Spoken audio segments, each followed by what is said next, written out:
car train crash in the western Minnesota town of Miltona. Neighbors living near the railroad crossing say it's a dangerous intersection for motorists. The accident happened about 1:30 this afternoon. Miltona is about 15 miles north of Alexandria.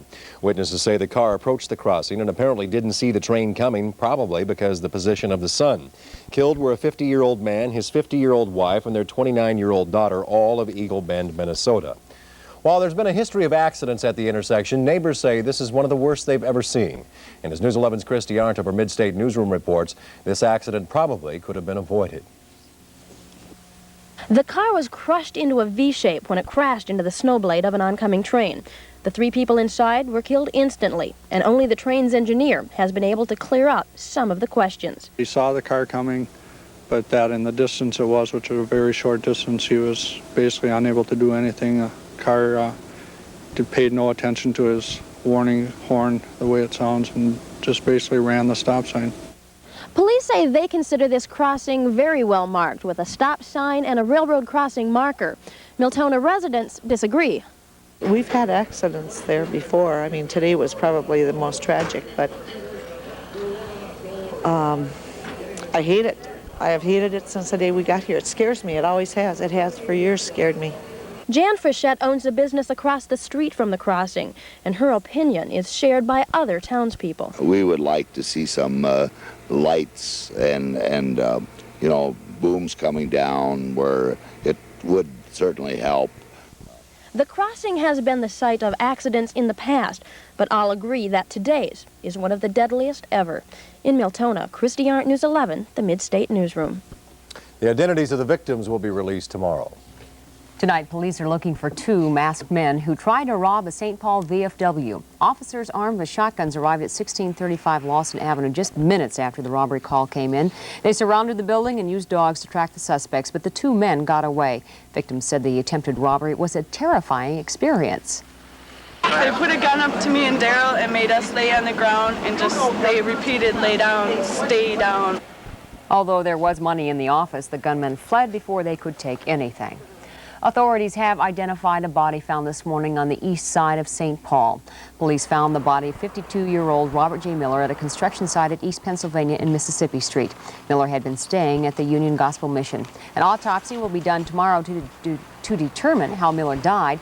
Foul play has been ruled out. The man accused in the stabbing deaths of a Bloomington woman and her daughter last week was in court today.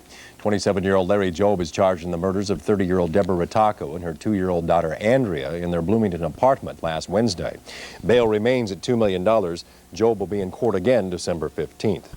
And the woman accused of stabbing to death her boyfriend in St. Paul over the weekend, Janet Michelle Call Jones, today was charged with second-degree murder. Police say Call Jones stabbed to death Byron Guzman. Call Jones will be in court tomorrow.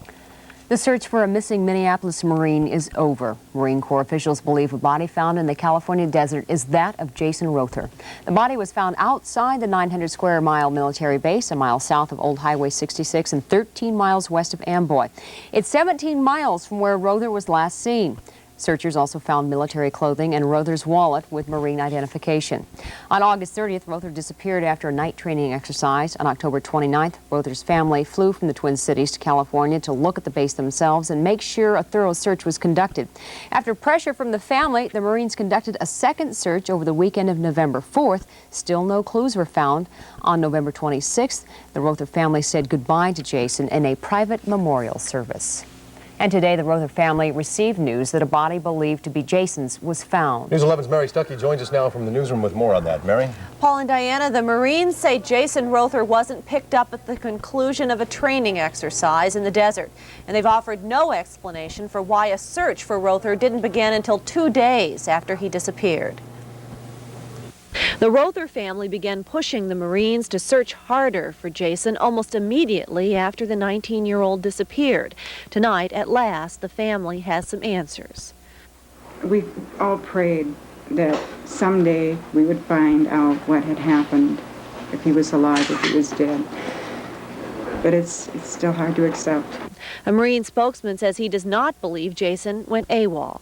Having been there and having stood on the spot where he was last seen and realizing that he was the remains were found 17 miles away and he would have had to have walked considerably farther than that to get to that point, no one would try to walk out of there and go AWOL, as you say. In late October, the Marines had brought Jason Rother's family to the base to convince them that an effort had been made to try to find the young Marine. They were shown a rock arrow Jason left on the desert floor. The Marines say it was this weekend's search which followed up on the rock arrow clue that finally turned up Rother's body, only 1 mile from a highway. It was the word his family had been waiting for. You get to bring him home and do what's right.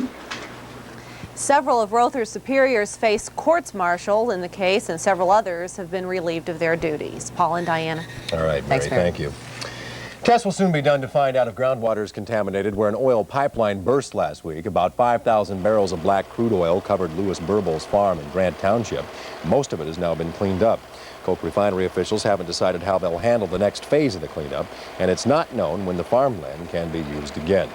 A rural Stillwater home, which was supposed to have changed owners today, is now destroyed by fire. Firefighters were still spraying down hot spots more than an hour after getting the first call. The house was vacant when the fire started, but new owners were scheduled to close on the home at 3 this afternoon. The cause is under investigation. Arson has not been ruled out. Dreams of an around-the-world voyage have frozen up for a Minneapolis navigator. A 30-foot cabin cruiser frozen in place today was ordered out of the water no matter what the cost. And as News 11's Bernie Grace reports, freeing the boat was both time-consuming and costly for the owner. A bucket and crane went to work to free a houseboat from Boom Island Park in Minneapolis. The city ordered the boat removed and impounded until the owner paid for all of this. The owner is Bob Bull. Ever since he bought his dream boat a month ago, it's been a nightmare. The boat sprung a leak and almost sank. Water got in the little motor, of course, and froze it up. I see. And then I had, if I told you all the assorted problems I had, the hose from the front bilge pump had ice in it, so I couldn't pump the front of the bilge out for a while. Bob's been living on board since he drove the boat upriver from Lake City. He wants to make a trip around the world, but so far he's made it only about 70 miles.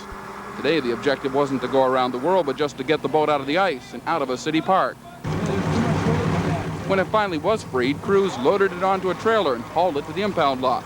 With the heavy equipment and everything else involved to free the boat, the cost was far more than what it is to bail a car out. Our charges to right here to the impound lot with marine transport are $919. So Bob's getting plenty of practice bailing out his dream boat. Last month he had to do so after it sprung several leaks. This time he's got to do it to get it out of the impound lot. But he says he'll do it because he wants to resume his around-the-world trip, and he hopes to get out of Minnesota. In Minneapolis, Bernie Grace, News 11. Floored by the final bill, the boat owner will meet with the impound lot supervisor tomorrow about the cost to bail the boat out. Mountain Lake Santa is learning how to receive rather than give this holiday season. A stack full of cards, letters, and posters keep arriving daily for 60-year-old Elmer Buller. He's in St. Paul Hospital recovering from the burns he received after falling into a pit of coals. Buller says his mail is as good as medicine. If it wasn't for the prayers of people and all these cards and makeup, I wouldn't be coming through as well as I am. Buller hopes to be well in time to play the Easter Bunny in the spring. Some musical adults were literally ringing in the holiday at the Southdale Shopping Center tonight. Members of the Arts ETC Handbell Choir performed a melody of Christmas tunes with bells as shoppers listened.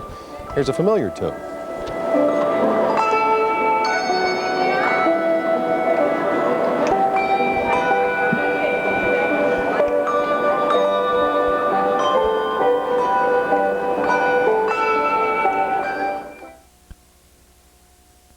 We're turning all the horsepower loose. Heartland Chevy dealers present the Coors Motor Spectacular this Saturday night in the Metrodome. The 5-star Truck and Tractor Super Bowl Nationals. Big, bad, and blown 4-wheel drive trucks. Top fuel, top funny cars. And earth-shaking multi-engine dragster tractors. Plus 5 giant monsters in the USA Monster Truck Showdown. See the fierce demolition derby. Awesome airborne motocross action. One night only. This Saturday night. Super Bowl, Hippo Derby, motocross, and monster trucks. We're blowing the roof off the dome.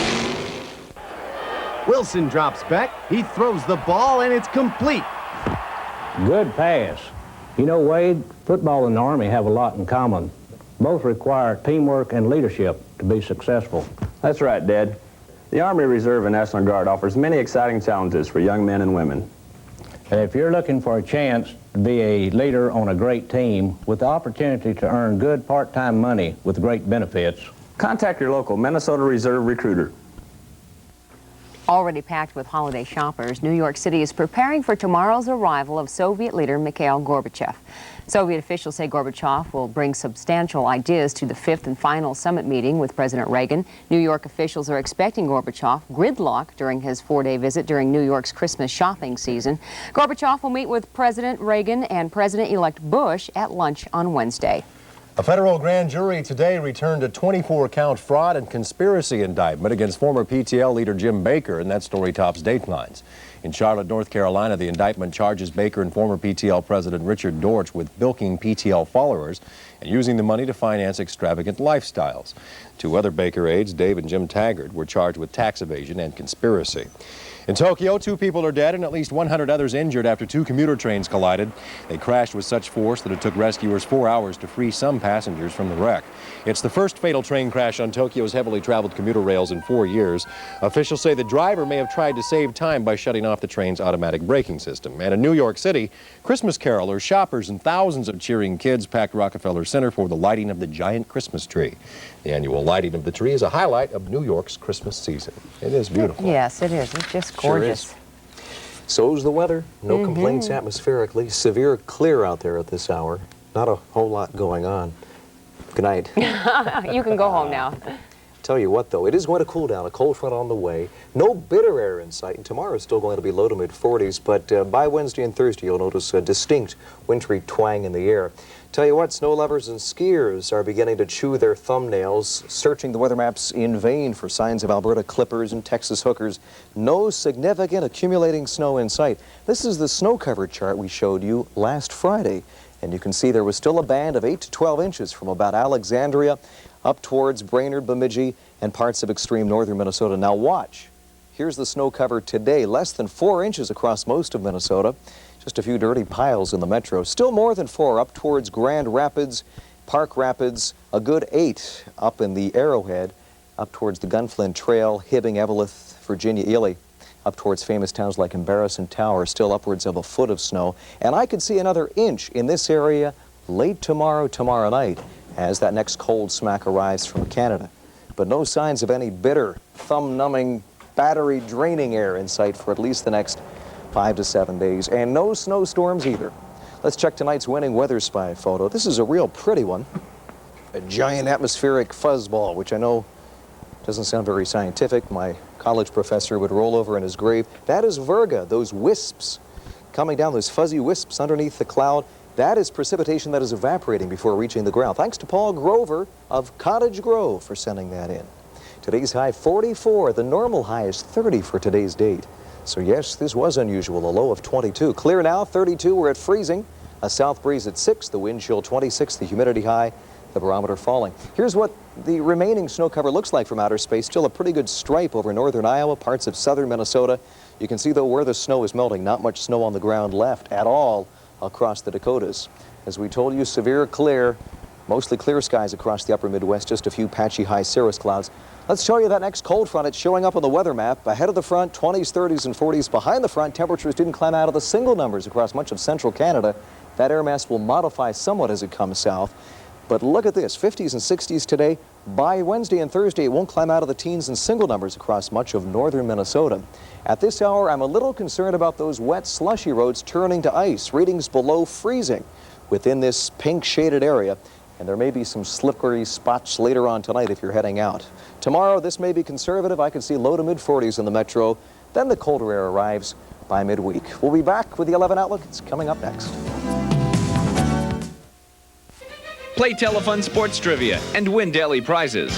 Yo, I'm ready. Give it your best shot. Ugh. Play Telefun Sports Trivia and you can win the monthly grand prize. Hey, I can do that. Win cars, boats, trips, and much, much more. Who's the head coach of the Miami Dolphins? Shula. That's a right answer. I win. You can win. Call 976-I-WIN. Only 99 cents a minute. You gotta try it. Children developing naturally, learning through play, seeing and experiencing the world through their own minds. This is the philosophy of the Association for Childhood Education International. Since 1892, ACEI remains committed to the education and well-being of children from infancy through early adolescence. Contact ACEI for more information and join our efforts to nurture the growing minds of young people. Here's the 11 outlook for tonight. It calls for mostly clear skies, a few icy patches, 26 to 31. Tomorrow, partly cloudy, still mild, still nice, 40 to 45. Then those winds turn around to the northwest. Wednesday we'll be lucky to reach 26. A low Wednesday night of maybe 8 above. 25 Thursday with some clouds. Friday, some peaks of sun. Back up to 28 degrees the way things now look.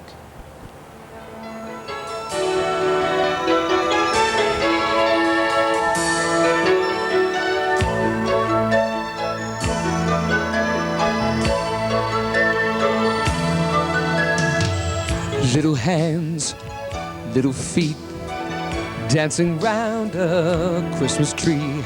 Oh, what a sight to see. This is Paul Todd, and we want to welcome Paul to the backyard tonight. He has just released a new Christmas song entitled Christmas is for Children that he wrote and performed to help promote the Toys for Tots program this year. Last year he raised close to $8,000 in the Brainerd area. This year, December 21st, he's going to be at Orchestra Hall. That's 8 o'clock, December 21st. Tickets available at Dayton's and also at Orchestra Hall. All the proceeds going to Toys for Tots. A number of other entertainers will be there. Some of you may remember Paul. He was with the Paul and Linda show. Linda was the one from Star Search, and we appreciate him stopping by tonight. Look for him December the 21st. It's going to be a great concert for Toys for Tots. He's good. That's all of it, Paul and I. Yeah, Gotta hand it to him. He's not lip syncing that. He's singing. No, this is live. Right. That's good. In the lip syncing, we'd have to see that Alan Fawcett character, and that would be annoying. We'll see you. Thanks. Still to come on News 11, a look at another place feeling the crush of the holiday season besides the shopping malls. And here are some places you can drop off toys for Tots.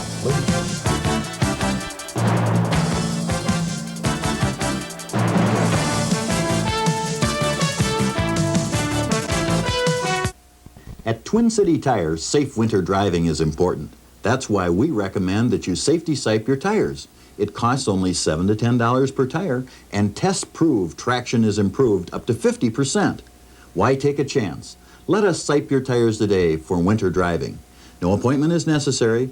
We'll serve you quickly and efficiently at our 2 convenient locations in Richfield and Fridley. Tires are our only business, so we have to be the best. Twin City Tire. When the night has come, no, I won't be afraid.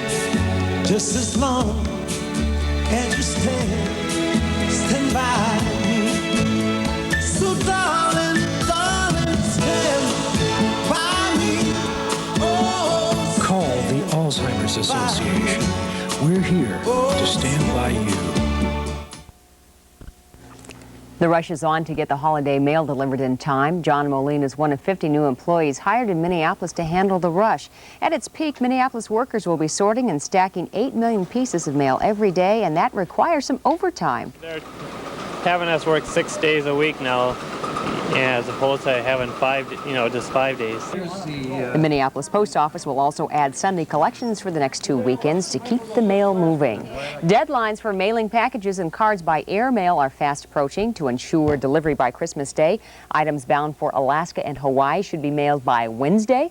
The deadline for Christmas cards and gifts bound for the Caribbean is December 9th. A much talked about bet made by local radio personality Tom Bernard is almost set to become reality. As Jeff Passel reports, the bet centers around a billboard and has turned Tommy B from critic to being captivated. It has been the hot topic on at least one morning radio talk show for a couple weeks. The billboard's going up on Wednesday, and I told him I wouldn't criticize him on the show. Not bad. A billboard? Well, that's part of a bet put together by radio personality Tom Bernard of KQRS. In question, the play of quarterback Wade Wilson. And the bet even had yesterday's network announcers talking. About a disc jockey here who apparently has been giving Wilson some grief on the air. And he has promised if Minnesota wins this game today to put a billboard up outside the studio saying Wade is wonderful. I wasn't his biggest fan, I must admit. I was just a basic Viking fan who thought we'd get on a roll and then, of course, lose every big game. So if he beats New Orleans, I'll put a billboard up and tell all 4 million people in the state of Minnesota. This guy's the greatest. And that's where the idea came from. It's like, I will put it up on a billboard signed. That's a bet he wanted to make, so, I mean, that's fine. That's all I pretty much said, but I'm happy that it's going up. Okay, so enough talk about this billboard bet. Now it's time to find out where the billboard is going to end up. Well, there's the Metrodome, and right over here off the southeast corner of the dome is the spot where Tom Bernard's message will come to rest. The only problem is the message up there now doesn't come down until Thursday. But that's where we decided to put a little TV technology to work. In Minneapolis, Jeff Pesselt, News 11 Sports. Cost for the billboard is about $3,000, or it is $3,000, and Bernard and KQRS Radio plan to split the fee $1,500 apiece. Coming up in sports, we'll meet our first prep athletes of the week of the winter sports season. And a big baseball deal today between the Rangers and the Cubs. Tom Ryder will have those stories and more when we come right back.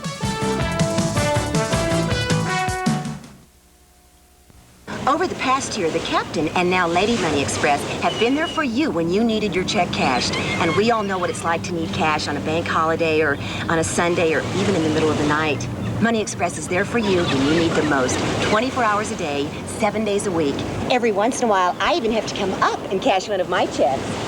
Money Express, 108 East Lake Street, Minneapolis, or 931 University Avenue in St. Paul. Hello, I'm Shirley Jones for the Salvation Army. What does Christmas mean to you? The star in the heaven. Snow on the ground. Peace on earth. Christmas trees. Silver bells. Jingle bells. Christmas cards. Credit cards. It's for children. It's holy. It's for everyone. And it's for sharing and caring. Please make this a Christmas someone else will always remember. And one that you'll never forget. Merry Christmas. The Salvation Army, believing in the spirit of Christmas. I'm talking baseball. Baseball, might as well. Tony Killer and Carew. I mean, I'm going to hold it a secret what the Bears and the Rams are doing because I figure no one really knows. Yeah, I mean. So I'm going to keep that up. Well, you should tell them actually. We will. But eventually you do. Kind of teasing it, right? It's in fact it's There's coming a game up. tonight? Yeah, that's right. That may be a surprise, and I'll give you the score on that one in just a moment or two. But several things did take place at the baseball meetings today in Atlanta.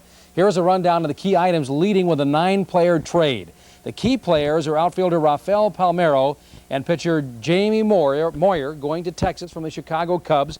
Pitchers Paul Kilgus and Mitch Williams go to Chicago. Now the Twins drafted lefty pitcher Gary Wayne off the Montreal unprotected list. And another note, Dodgers pitcher Orel Hershiser wins the UPI Athlete of the Year award over Florence Griffith Joyner. Now, the Chicago Bears doing battle in Anaheim against the LA Rams. That big game for both teams. Let's go to the score. Things are falling into place for the Vikings. It's not over yet, though, but the Rams have jumped to a 13-3 lead in the third. As for the Vikings in Green Bay on Sunday, Coach Jerry Burns does not beat around the bush. The low point of our whole season was the Packer game.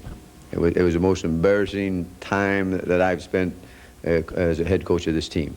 I think, I think it was the most embarrassing performance that we put on before our home fans in the 3 years that I've been head coach. Hopefully, and our players brought it up prior to my bringing it up in the locker room, that we got a score to settle with Green Bay. I feel the team will be ready. All right, let's hope so. I'm sure they will. Tonight, we salute our athletes of the week, the first for the winter sports season. Our first female athlete of the winter sports season is Tartan's Janae Hutchinson. The 6'1" senior center scored 45 points and collected 25 rebounds and wins over conference foes Henry Sibley and Stillwater last week. And Janae is happy to be off to such a great start. Usually teams just start off really slow, but we started really strong, and I think we're going to keep it up the whole season. Janae's abilities have impressed some area colleges enough to possibly land her a scholarship. I've been thinking of NDSU or Mankato, Winona, or Bemidji. They've been just, giving me letters and recruiting, but I haven't really thought of where yet. Tartan's hopes of a successful season will be in the capable hands of Janae Hutchinson. Our male athlete is Simley wrestler Mike Ahern. The 112-pound junior was almost pinned by Anoka's Brian Miley in their tough match on Saturday. But Ahern fought back as top-ranked Simley defeated number 2 Anoka 27-20. I reversed him right after we started again, and we finished the period at 5-3. He was beating me. Going into the third period, I was down, and I felt that I could reverse them again or get an escape. And I reversed them, and I got him in an awkward position, and I got 2-point near fall on him. Ahern feels that his endurance was a key to his win on Saturday and his biggest asset. Mike Ahern of Simley and Janae Hutchinson of Tartan, our News 11 Sports Athletes of the Week. And they'll get those beautiful plaques. Maybe if they're lucky, the ones with my picture on them, but maybe not. In hockey tonight, I'm just kidding. Montreal 7, Detroit 2.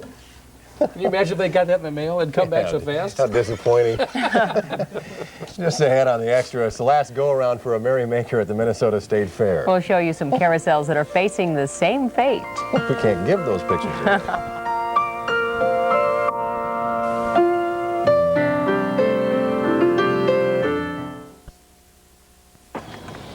How many times have you seen the Captain and now Lady Money Express flying around your town telling you about the Money Express store near you? The store that's open 24 hours a day, 7 days a week, and that includes bank holidays. Money Express will cash any kind of check. Second party, Social Security, personal, income tax, and no ID is required. Every once in a while, I even have to come up and cash one of my checks. Money Express, 108 East Lake Street, Minneapolis, or 931 University Avenue, St. Paul.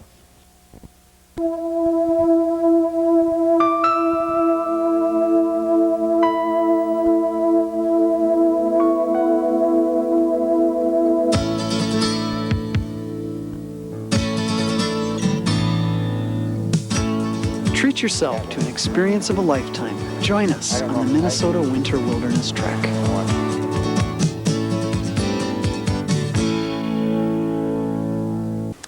Tonight on News 11 Extra, we'll know the fate of the State Fair carousel within a week. It'll either stay in Minnesota or be auctioned off Saturday in New York. But our carousel is not the only one facing the auction block. News 11's Alan Costantini and photographer Jeff Wiltgen take us to Niagara Falls to see how some communities treasure old merry-go-rounds and how some don't. There is a space in the center of Maple Leaf Village this December, and in a real sense, it will never be filled. The Niagara Falls Amusement Park has dismantled its landmark carousel. It will be sold piece by piece in New York on Saturday. The elegant horses of master carver Charles Carmel are never to carry a child again. But unlike the furor over Minnesota's carousel, there has not been a whimper of protest at the famous tourist spot. It is a question of cash. I could put $30,000 against it out of our operating budget each year, and it'd absorb it all.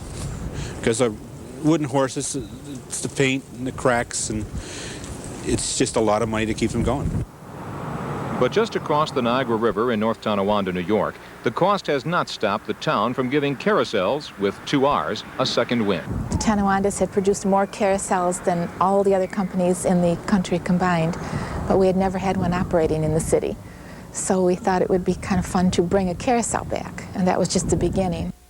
North Tonawanda was the home of the Allen Herschel Carousel Factory, where generations of immigrant carvers transformed layers of basswood and poplar into rideable menageries. The tiny Carousel Society of the Niagara Frontier bought the old building and is creating a museum. But this is no stodgy look-but-don't-touch carousel temple. The old horses hang in storage for the winter, but in spring they will prance and jump again as a carousel in a new permanent roundhouse. The fun of a carousel is in riding it and watching the lights and hearing the music. It's not simply in looking at the carvings. So when one of these carousels is gone, it will never be ridden again. Animals will look pretty in someone's living room, but no child will ever see it again or ride it again. No one knows exactly how many Allen Herschel carousels were made here, but certainly there were thousands. But we do know how many of these handmade wooden machines are left. Only about 70. Allen Herschel carousels are featured at the San Diego Zoo, Golden Gate Park in San Francisco, and even in the movie Carousel. 10,000 visitors to the factory in North Tonawanda will reach for the gold ring next summer on the museum ride. But its Canadian cousin will never be seen again. No one tried to save it. Alan Costantini, News 11, North Tonawanda, New York. As far as the State Fair carousel is concerned, a group of people have offered just over $1 million to buy the carousel before it goes to auction. And that money is being backed up by the St. Paul City Council. It's sort of sad. They truly are beautiful pieces of art. That will do it for us. Thank you for joining us, and we'll see you back here tomorrow. Good night.